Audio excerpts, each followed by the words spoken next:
40,000 heart transplants have been performed in the US, with over 50,000 worldwide. Despite the success of these surgeries, finding donors is still difficult. And currently, over 80,000 people in the US need a heart transplant, with 4,000 needing a heart. Although transplant volumes has increased over the past 28 years, as we can see in this graph in the blue line, the need for heart transplants still continue.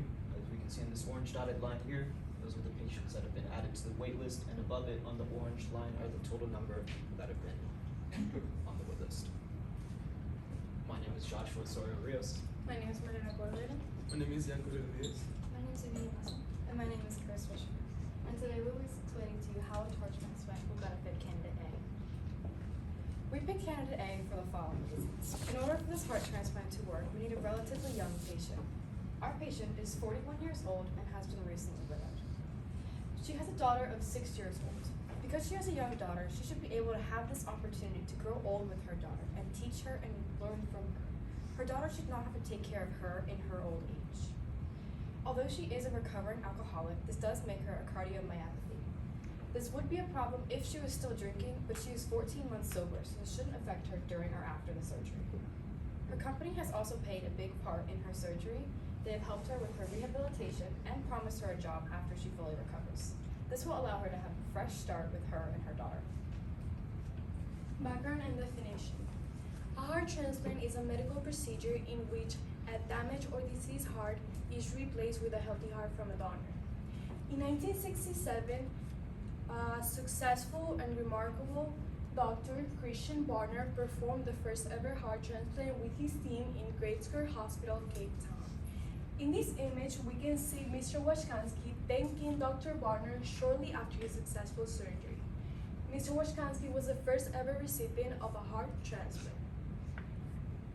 When a patient is diagnosed with end-stage heart failure, which is the most severe type of heart failure, they will need a heart transplant.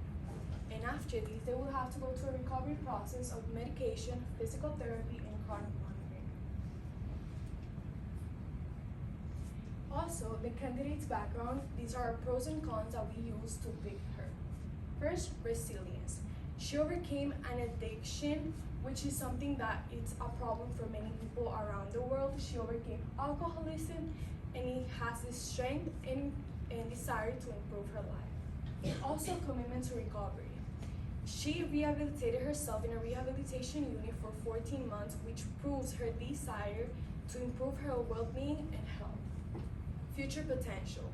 She has future potential because she has financial stability for the future. She has her daughter raised, and she also has her sustained sobriety. The cons will be her addiction. Some medical experts may argue that her addiction will be a problem in this medical procedure because she may relapse. Loss of partner. The grief and sadness that a loss of partner brings may affect this medical procedure at some point. In our decision-making process, we carefully considered several factors: medical needs, social support, recovery potential, employment, and family commitment. She has a strong social support for her employer and her family. She has a solid support plan with a job waiting for her after her recovery, and most importantly, a daughter that she is deeply committed to taking care of. Her motivation to recover and continue being a mother, along with a stable support system, has made her the best candidate for the heart. Alcohol correlation to a heart transplant. A heart transplant is needed when a patient's heart starts to fail or is unable to support them anymore. This may be caused by certain factors, one of them being alcohol. The National Library of Medicine took a group of 189 patients who were either eligible for a heart transplant or had the heart transplant procedure done.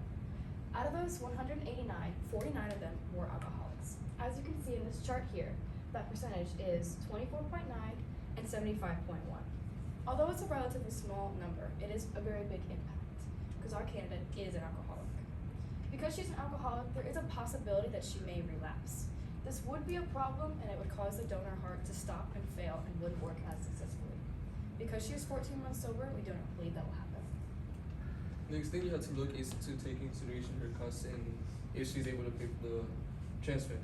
The original transplant cost $1,664,800, but she has covered her insurance because her company's insurance has covered for her rehab. Taking this into account, we are more than certain that her company will pay for more of her transplant. If not, she will pay more or less around 60% of her transplant according to recent studies.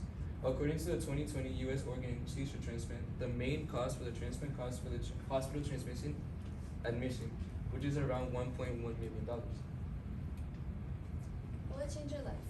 Why? Candidate A has a 6-year-old daughter who is currently living with her grandmother.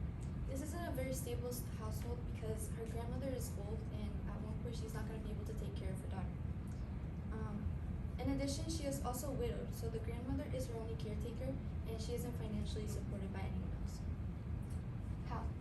Candidate A has a secure job. Her company has promised her job back once she gets back from the surgery if she's able to have it, and she's going to be financially stable to be able to support her daughter. Lastly, she has been sober for 14 months, and according to the AA, 75% of members who stay sober for more than a year stay abstinent to alcohol. So how is her post-life surgery going to look like? She's going to have financial stability to support her family, and she's going to have a stable job since her promised company has promised a job for her. Her family matters. She's going to set a great example for her daughter, her other family members such as her grandmother, and also for her past husband, which I'm sure will be very proud of her proceeding with the surgery.